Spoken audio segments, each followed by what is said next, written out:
Hello, hello, hello, and happy new month. Day 32, February 1st, and let's jump into it. So today's Exodus 7 to 9, and we are actually starting to see the plagues. Um, God had told Moses that he would harden Pharaoh's heart so that he can multiply his signs against him. But again, as we've seen through even the story of Joseph, as we've seen through Job, God has predicted these things, but we also see how our own decisions, or at least human decisions, are leading to them occurring, right? Um, so where God predicted that Joseph would be, in a dream, Joseph would stand, and then his brothers and his father and mother would bow to him. It was the decisions of his brothers. It was their desire to kill him, their jealousy, and then it was Reuben's intervention to, save him, that ultimately led to his not being killed, but rather being sold. And it was through that, over 20 years, that God weaved through the actions of people to get Joseph where that dream told him he would be. So I say that to say the same thing here. The Lord said that Moses would, Pharaoh's heart would remain hardened. Um, and the Lord said that He would harden Pharaoh's heart. I still am not clear on, was the hardened a permissive or let his heart be hardened, or was the hardened, I'm actually going to harden his heart? I've heard arguments for both, but we see Pharaoh's reaction.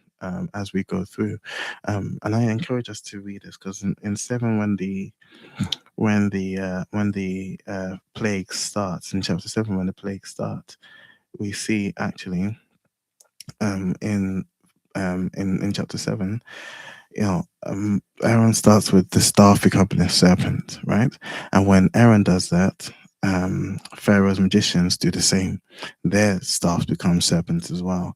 And so we can see, okay, I can see how Pharaoh's heart would be made stubborn, because what you're doing I can do, so why is your God someone I should listen to? Cool. Same thing.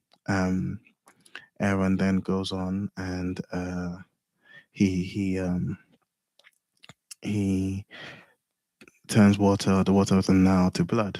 And again, the magicians do the same thing, right? And then they apparently dug by the side of the Nile to find water, so they were able to drink and stuff, even though the water was full of blood, all the fish died.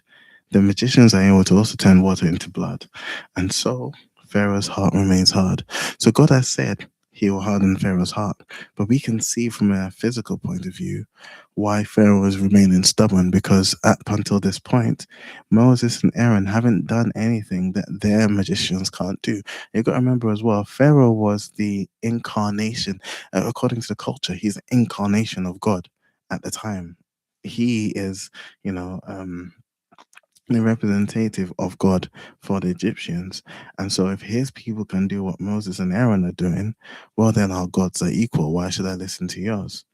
Um, and and uh, and so we've got the serpents, we've got blood. With the start of the plagues, we've got blood, um, and the Egyptians have been able to do the same thing. Then Moses goes to the Lord causes Moses. So at every point thus far, Moses is saying, "Let the people go." Does a sign. Pharaoh's heart is initially it is still unmoved because they're doing the same thing. But then the frogs start coming. When the frogs come, there's two things happening, right? Frogs, actually, even with the blood, there's the Nile being turned to blood. Is a strike on the Egyptian god Happy, and Khnum, which are sort of, the Happy is the god of Nile's flooding, so he's considered the life giver, because when the Nile floods, they get lots of water to, um, uh, do crops, and it brings life. And then Khnum is the guardian of the Nile source. So both of these gods are being attacked when um, the water is turned to blood. There's also a goddess, Heket. I am destroying all of these names, by the way. Um, Oh yeah. Oh hi, Pastor Lyle. Pastor Lyle pointed out that yeah, Pharaoh's heart was already hardened. Okay, as God used that to show His might, as Romans 1:28 says. So yes, yes, Pharaoh's was. I think that's a good point. Pharaoh was, as Romans says, and that's the other thing, right? The Old Testament is in the New Testament revealed. So when we look at the New Testament, it can shed light on the Old Testament and says, yeah, Pharaoh's heart was already hardened. Um, but yeah, so the plague on the frogs was a attack on the Egyptian god Heket, who was depicted as a frog or a frog-headed woman.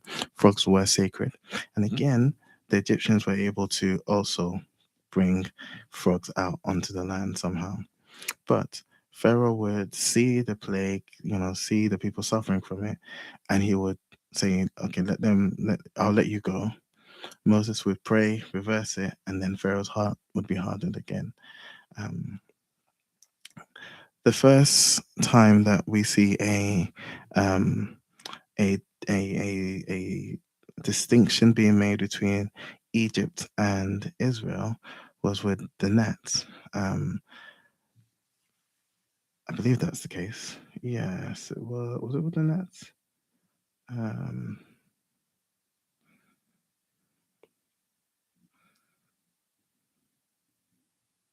maybe no, maybe it wasn't with the gnats. I am confusing this. No, sorry, it was with the flies. Yes, but the gnats again attack on Egyptian purity, right? So the when there's gnats and lice there, it would have made worship at the time pretty much impossible, because um the gnats would make them unpure. Um, but it was with the flies. Yeah, thank you, Pastor. It was the flies actually that God makes a distinction between Egypt and Israel. And what we're seeing is actually that the plagues are almost they're escalating, right? So up until now, first three has been over the whole land. Um, with the flies, there's this distinction made between Egypt and Israel, again showing that God is the one doing it. So He's already attacking their gods. Um, but up until this point, they are able to sort of mimic what's been going on. So cool. Someone might say, okay, it's God versus God. But now God is making a distinction with the flies. It's like, okay, I'm going to now curse your land, and you're going to see that my land is good, so that you know it is me. And through all of this, God is making it known who he is, right? Because after this, people are going to know, oh, it's Israel's God that brought them out of Egypt by this mighty hand.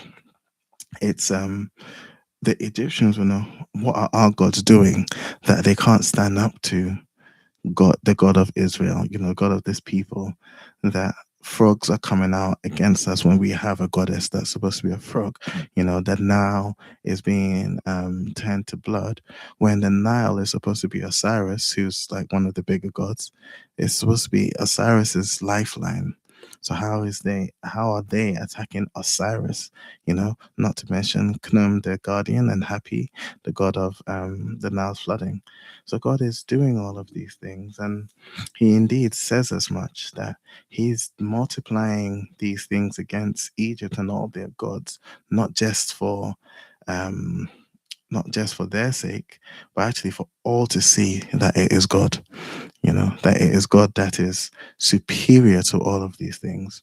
Um, and there's multiple things being achieved, right? Because God had told Abraham that He was going to punish the nation that Um, oppresses the Israelites. When God told Abraham that your people are going to, for 400 years be in oppression, He had said that, and He had said that He was going to punish them. So this is also a punishment for them. They're losing food. They will eventually lose livestock.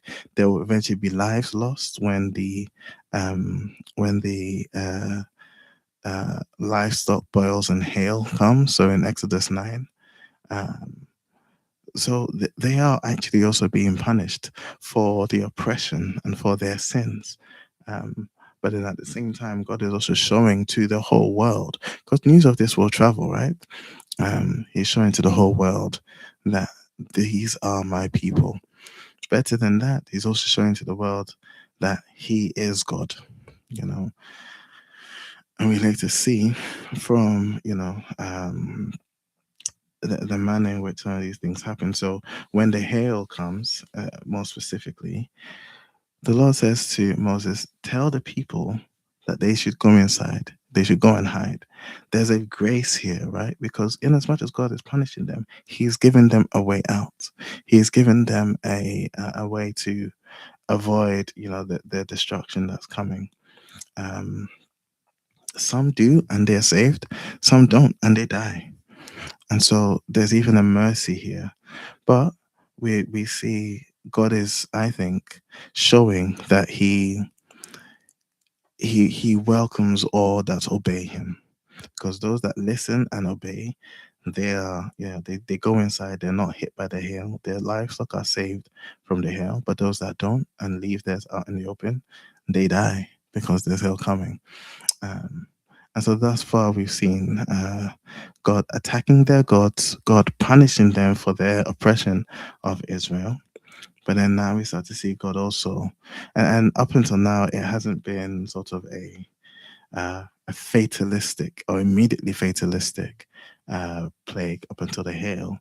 Um, but even with that, we see God show mercy and give those that obey Him a way out, and so that we will start to see that theme as well. Now, just to carry on with the specifics of the Egyptian gods that were all being challenged with these plagues. There was a cow goddess. So when the livestock start dying, cows were considered a sacred sort of imitation of a goddess called Hathor, Apis, bulls, and um, they all would have been considered to be attacked when God is killing livestock. Um, when they start getting boils, Sekhmet was supposed to be the goddess of healing, and the goddess of plagues. So they are seeing that Sekhmet is powerless against God. Um, Isis as well as a goddess of healing. Why they have two goddesses of healing? Well, should say everything. But even their goddess was unable to prevent them, to heal them from the plague that the Israelite God was imposing on them, and that's to them will start to um, will start to confirm that their gods are inferior to this God of this slave nation that lives amongst them.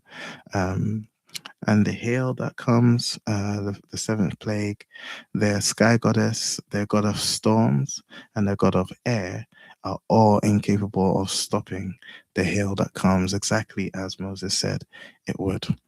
And so their entire theological system is being overthrown. In addition to their being punished, in addition to God showing that He is superior to all of them. Um, and actually, this will also bolster the Israelites' confidence in their God as well. Should bolster the Israelite confidence in their God, because as we see, that confidence ebbs and flows quite significantly. And that's by the by.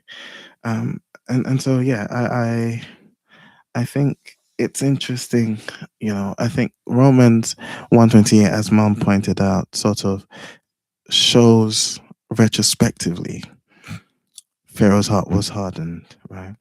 But we can see in the moment as it goes, Pharaoh, he relents and then he's like, oh, okay, I can see the destruction. In chapter 9 it says, Pharaoh quickly summoned Moses and said, this time I have sinned, as if the past 6 times he hadn't. The Lord is the righteous one, my people are wrong. Please beg the Lord to end this terrifying thunder. Right. And then in verse 34 it says, but when Pharaoh saw that the rain, hail, and thunder had stopped, he and his officials sinned again, and Pharaoh again became stubborn. So I love how we can see God predicted it retrospectively. Pharaoh's heart was probably already hard, but in the moment, as it's going through, we see Pharaoh soften and then harden up again, and we can see him come and go. And all of this, God is using to achieve his goals, which I think is, again, it just shows how God is sovereign of all of these things. So that's Exodus 9, 7 to 9. Um, and yeah, mum put it perfectly. God used all that they believed against them, both physically and spiritually.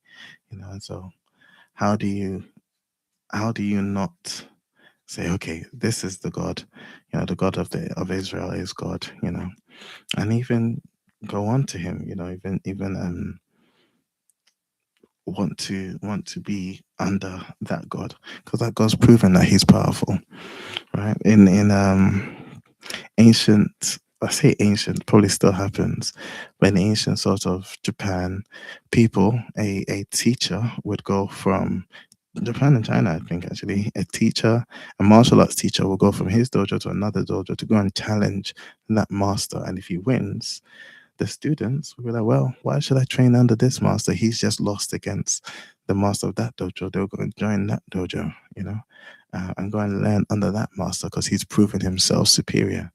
I mean, God is doing that on a cosmic level, as we see in Exodus. But yeah, that's Exodus 7 to 9. I'm pretty much rushing through this because it's quite late. But tomorrow's reading is, let me just bring it up, 10 to 12. Exodus 10 to 12. So I do hope that this is encouraging everyone to pick up their Bibles and spend some time reading, spend some time with God. We are seeing God interact with people, and we can relate to that because we're also people. We can relate and understand the nature of God through these interactions. And I think that's what the whole Bible is about, is presenting the nature of God. And thus far, we've seen that he is good. We've seen that he's merciful. We've seen that he's powerful. And the good thing is that God never changes. He remains those things today. And if we read, I believe we will find him to be those things in our lives as well. So thank you so much for joining me. Thank you for watching this whenever you are. I hope that you have a lovely rest of your day. And God willing, we'll be back here tomorrow looking at Exodus 10 to 12. Again, the Bible reading plan that I'm using is the Blue Letter Bible Chronological Plan. You can find it on blueletterbible.org. That's a website. It's free of charge. You can follow it on the website, or you can print it out and literally take it as you go along. It's also available for free on the YouVersion app. And again, you can follow it on there, take it as you go along, see your progress. We get a percentage. We're currently 8.49% through the Bible, 101 chapters read, which is always nice to remind ourselves we've been doing this for a month and we're in a new month. And so I wish you guys all a happy new month, and God bless. All right. Peace out.